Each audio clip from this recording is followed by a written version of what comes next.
And welcome to finance के फंडे। आज हम फिर से हाजिर हैं आपके साथ ये जानने के लिए कि जो मार्केट्स में हो रहा है वो क्यों हो रहा है और जो मार्केट्स फिलहाल हमें इतना डाउन ट्रेंड दिखा रहे हैं वो क्यों दिखा रहे हैं, क्या फैक्टर्स हैं इसके पीछे और मार्केट की वापसी कब तक होने वाली है। क्योंकि आजकल ये बहुत बड़ा सवाल है। जब से हमने मार्केट्स को डाउन ट्रेंड में आते हुए देखा है, मार्केट ने 23,000 का लेवल भी तोड़ दिया है। निफ्टी 23,000 के नीचे कामकाज कर रहा है पिछले कुछ दिनों से और अब फिर से वो बाउंस बैक की कोशिश चल रही है, लेकिन वो बाउंस बैक वापस नहीं आ पा रहा है। ऐसे में इस मार्केट में आपको क्या करना है, अपने पोर्टफोलियो को कैसे सही करना है, अपने पोर्टफोलियो को कैसे बचा के रखना है, किन स्टॉक्स में आप बच सकते हैं, किसको आप एक्यूमुलेट कर सकते हैं और कहां आपको सेलिंग करने की जरूरत है इस वक्त, यानी कि अपने पोर्टफोलियो को चेंज करने की जरूरत है। तो ये सब आज के एपिसोड में हम जानेंगे और हमारे साथ मौजूद हैं सिद्धार्थ शर्मा, को फाउंडर मनी ट्री पार्टनर्स से। सर, आपका बहुत बहुत स्वागत है। Thank you so much Mohini. चलिए सर, शुरुआत तो यहीं से करेंगे कि मार्केट्स में जो हो रहा है वो क्यों हो रहा है और इस मार्केट में एक्चुअली इन्वेस्टर्स को क्या करना चाहिए। मार्केट्स में जो हो रहा है वो काफ़ी कारण से हो रहा है। मैं इसको एक रीज़न इसको एट्रीब्यूट नहीं कर सकता। ये जो 27 सितंबर को जो फॉल जिस दिन स्टार्ट हुई थी मार्केट में, तब से लेकर जो ये आज जो फॉल चल रही है और जो अनकंट्रोलेबल है, कभी 500 पॉइंट सेंसेक्स गिर रहा है, कभी 400 पॉइंट गिर रहा है। अगर आप प्लेट्स देखें कि एफआईआईज किस तरीके से पैसा निकाल रहे हैं, आप देखेंगे 3,000 करोड़ की, 4,000 करोड़ की जो सेलिंग है पर डे कैश में, वो बिकवाली जिसको बोलते हैं, वो काफ़ी नॉर्मल हो गई है। सवाल ये पैदा होता है ये ऐसा हो क्यों रहा है। ये बहुत इंपॉर्टेंट है। देखिए, जब हम एक पोस्ट कोविड एक जब एरा में आए थे, तब मार्केट्स ऑलमोस्ट, मुझे याद है 22 मार्च 2020 को सेंसेक्स जो था वो 26,000 था और वहां से जो एक लहर दौड़ी और जो ये लहर दौड़ते दौड़ते सीधे 86,000 पर रुकी। इस दौरान काफी सारे इन्वेस्टर्स ने एंटर किया।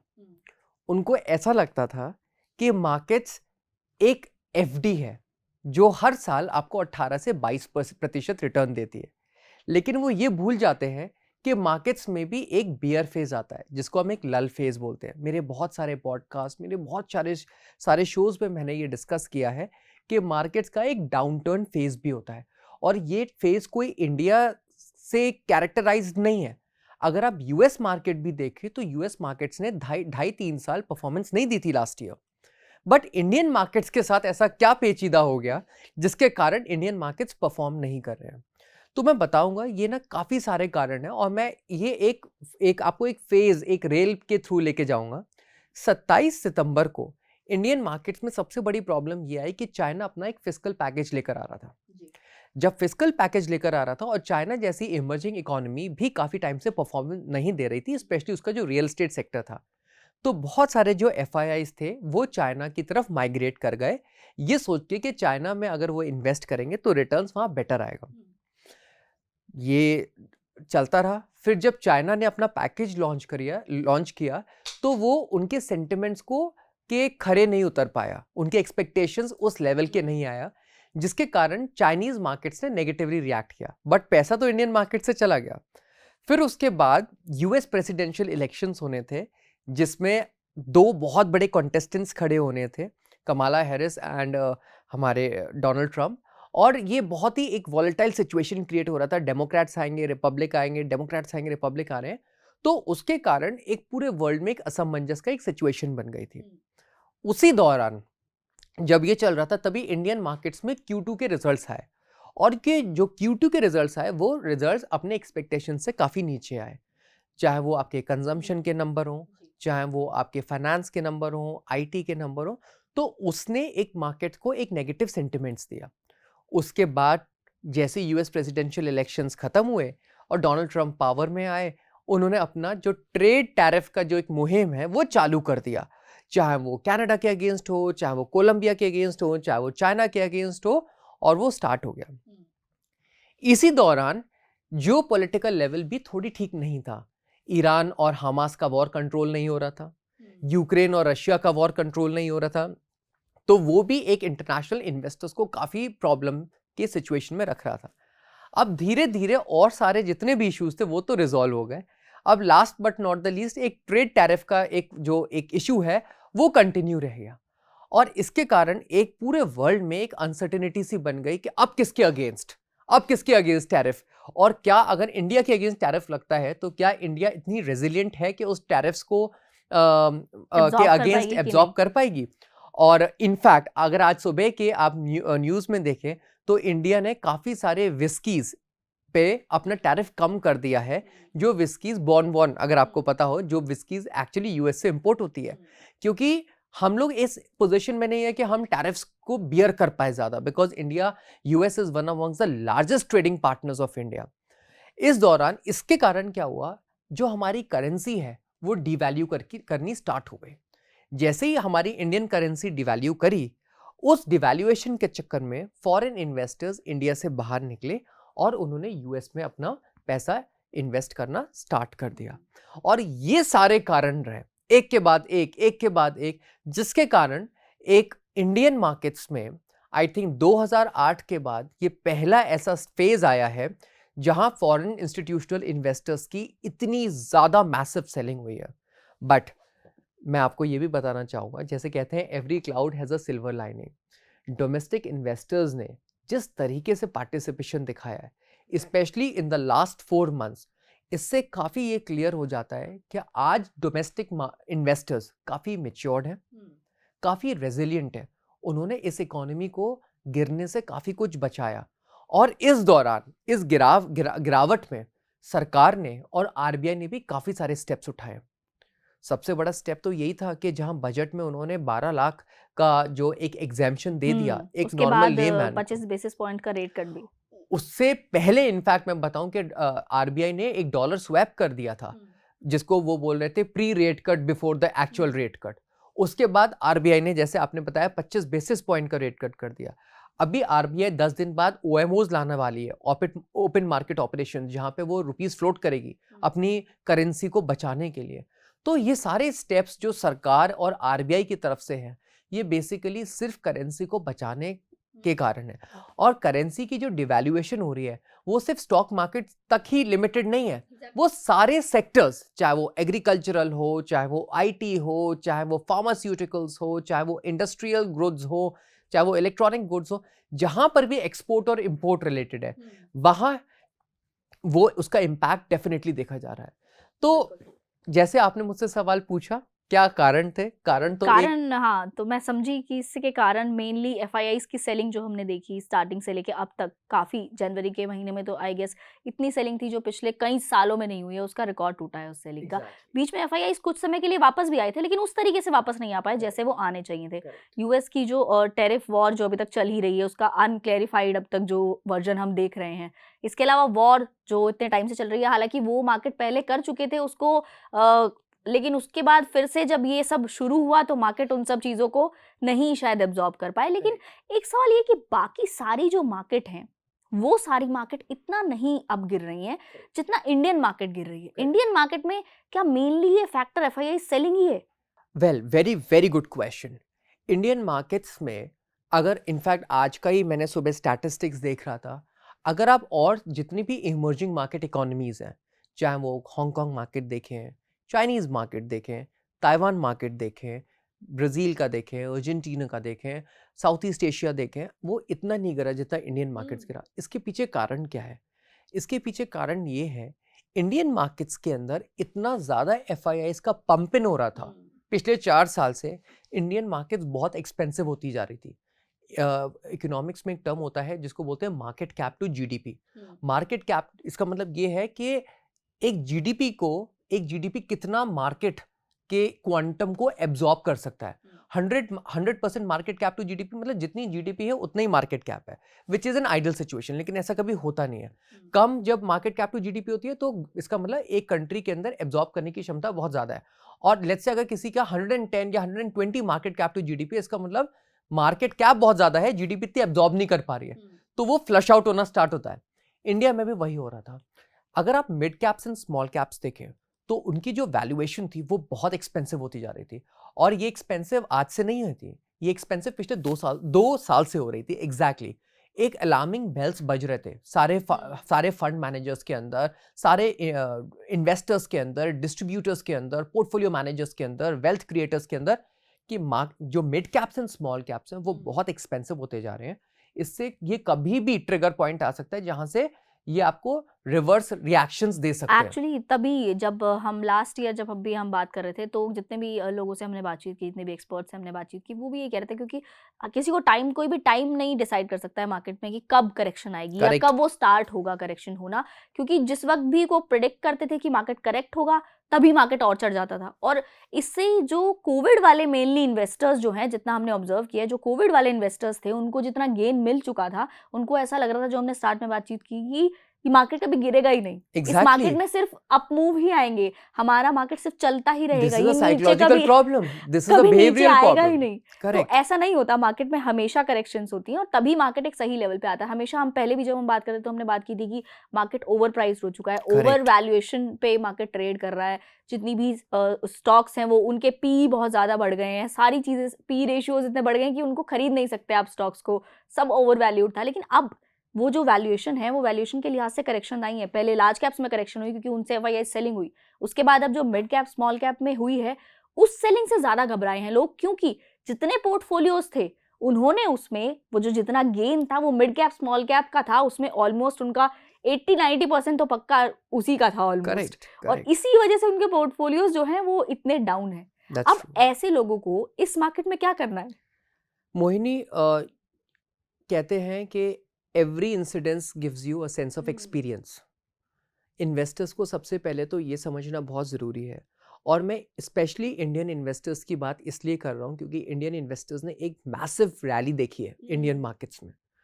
In fact as a wealth manager मुझे अब पता चला है कि वेल्थ मैनेजर्स के पास काफ़ी पैसा लेवरेज होकर भी आया है।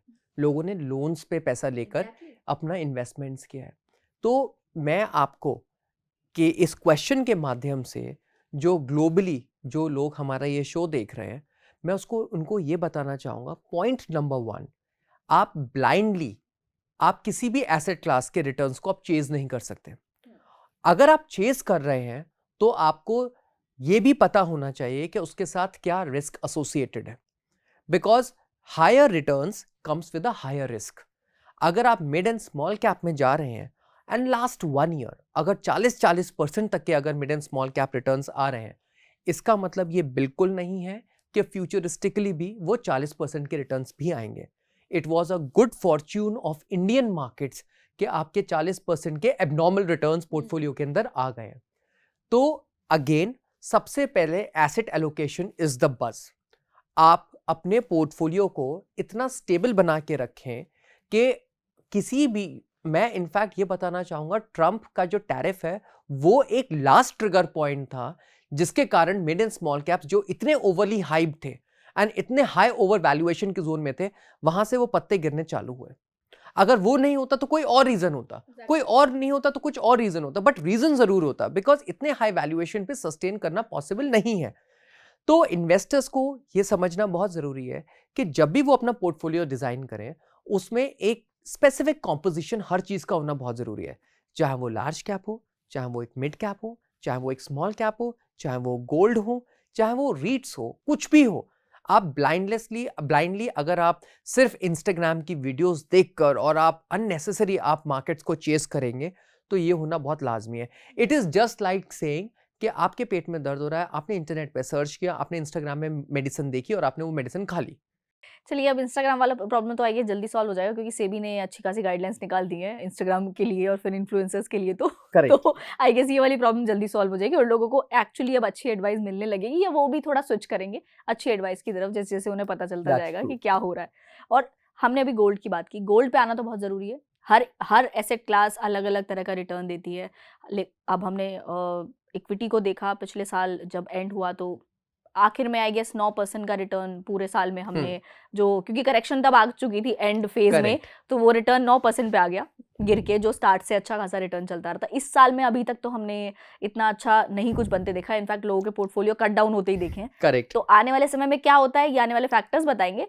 लेकिन एक सवाल तो ये पहले कि मार्केट रिवाइव कब तक कर सकता है? अगर कोई ऐसा आपको लगता है कि कोई ऐसे ये कब तक रुक सकता है, टैरिफ कब तक क्लियर हो सकते हैं, मेनली अब यही मुद्दा है। देखिए, ये सवाल मैंने अपने फंड मैनेजर्स के साथ, जब भी हमारे पॉडकास्ट होते हैं या मेरे फंड मैनेजर्स के साथ कॉन्फ्रेंस होती है या कॉन्वर्सेशंस होती हैं। तो मुझे ऐसा लगता है कि FY25 में हम एक 10 से 12% का रिटर्न्स एक्सपेक्ट कर सकते हैं, बट ये यूनिडायरेक्शनल होके नहीं आएगा जो 2024 में हुआ था। ये अपने साथ काफ़ी सारे ups and downs, lubs and dubs लेकर आएगा, जहाँ इन्वेस्टर्स परेशान भी होंगे। इन्वेस्टर्स को मैं चाहता हूँ इन्वेस्टर्स ये समझें कि इस समय जो एक वैल्यूएशन, जो एक अप्रोप्रिएट वैल्यूएशन है, वो लार्ज कैप बायस्ड फंड्स के अंदर है। Investors large cap biased funds के अंदर एंट्री करें, बिकॉज दो कारण से, एक तो पोर्टफोलियो के अंदर स्टेबिलिटी आएगा, और दूसरा आप क्वालिटी स्टॉक्स के अंदर आप एंटर कर पाएंगे। लेकिन आपको ये समझना बहुत ज़रूरी है कि आपकी जो एक्सपेक्टेशंस हैं फ्रॉम 2025 वो 10 से 12% ही होना चाहिए। इस समय जो आपने मुझसे गोल्ड के लिए सवाल पूछा, जी, गोल्ड के लिए ये कि गोल्ड ने पिछले साल तो रिटर्न दिया ही था।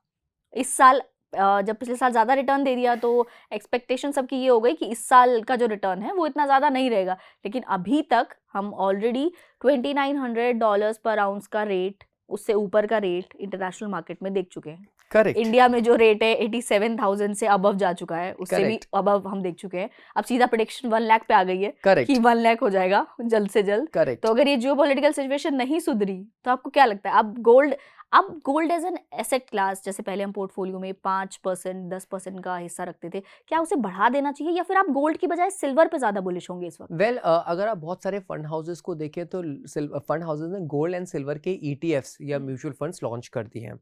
दोनों ही कमोडिटीज़ जो हैं काफ़ी प्राइसी कमोडिटीज़ हैं।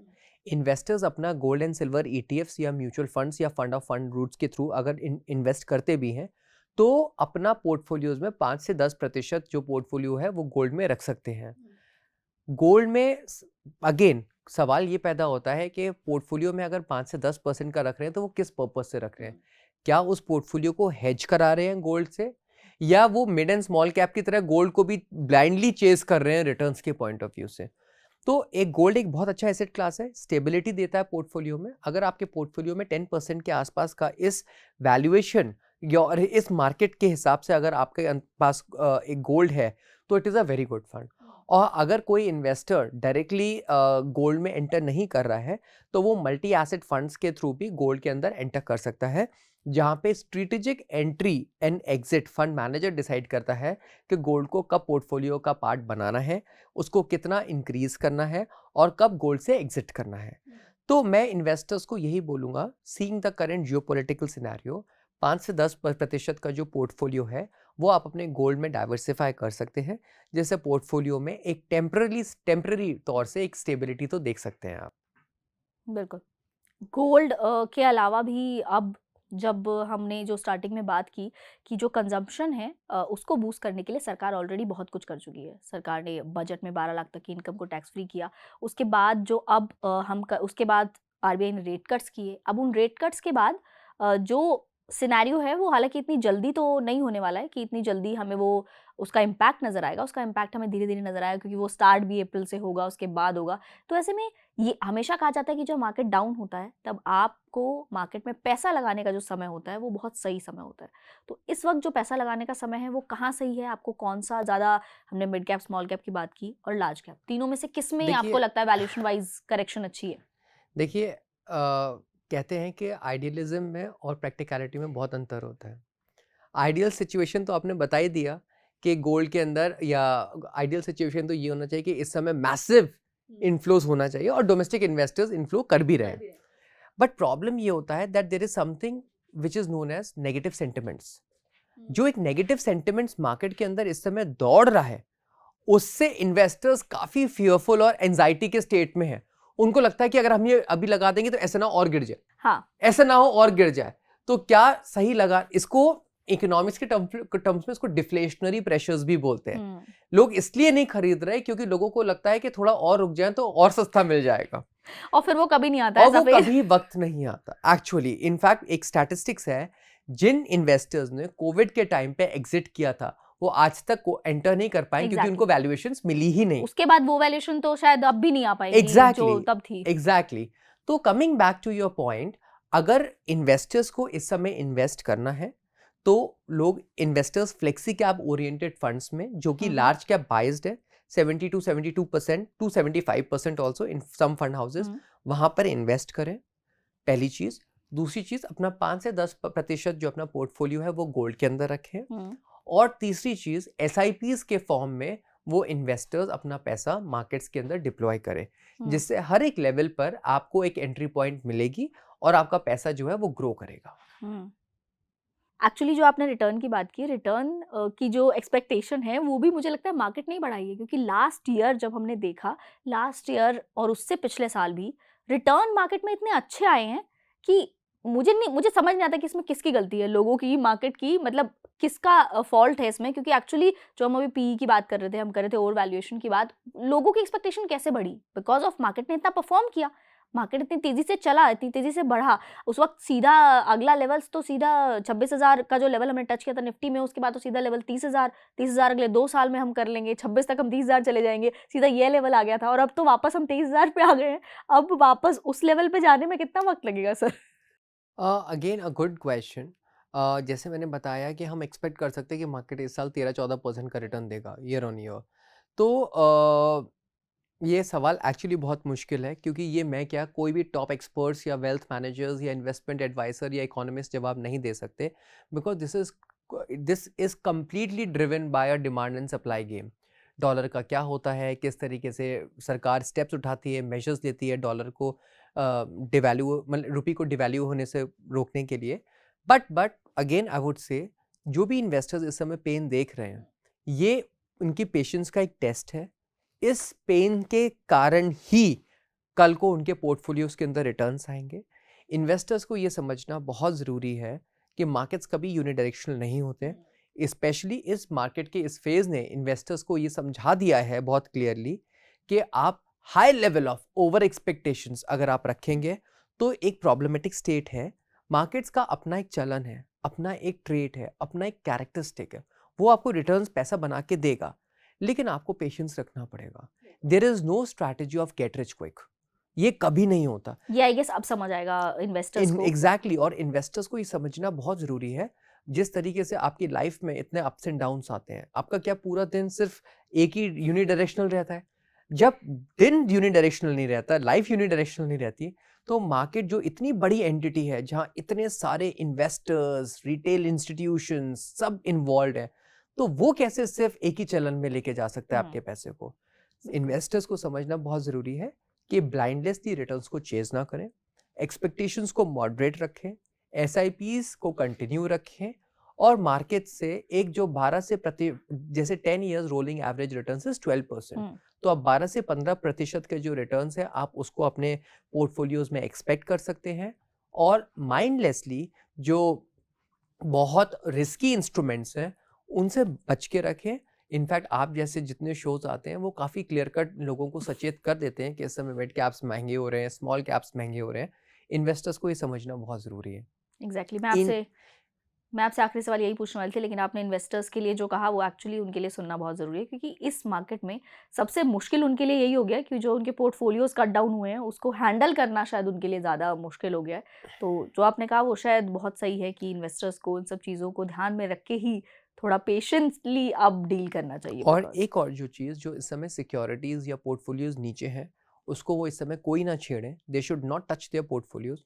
वो उसको एक, मैंने हर बार इन्वेस्टर्स को ये बोला है, inactivity is also a part of a long term activity. तो इस समय पेशेंस रखें, this patience will pay them for in the future. अगर इस समय उन्होंने डर के कारण, घबराहट के कारण अगर पोर्टफोलियो निकाल दिया अपना, तो वो हर बार रिपेंट करेंगे कि उन्होंने उस समय पोर्टफोलियोज में क्यों अननेसेसरी एक्शंस लिए। तो जिस तरीके से जब मार्केट ऊपर जाता है और वो खुश होते हैं उस पोर्टफोलियो को देखकर, उसी तरीके से अगर मार्केट नीचे जा रहा है, वो थोड़ी सी अपना संयम, अपना धैर्य, अपना पेशेंस मेंटेन करके चलें। And yes, Indian markets has always historically shown कि उसने रिटर्न्स बना के दिया है। ऐसा कभी नहीं हुआ कि इंडियन इन्वेस्टर्स निराश रहे हैं मार्केट से।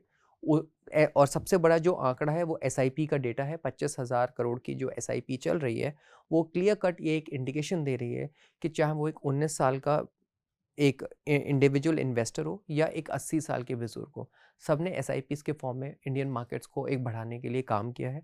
उस रास्ते पर वो चलते रहे, अप्स एंड डाउन्स आएंगे, बट पैसा बनेगा। बिल्कुल। तो मुझे लगता है आज के शो से इन्वेस्टर्स ने ये ज़रूर सीखा होगा कि आपको इस मार्केट में एक्चुअली करना क्या है।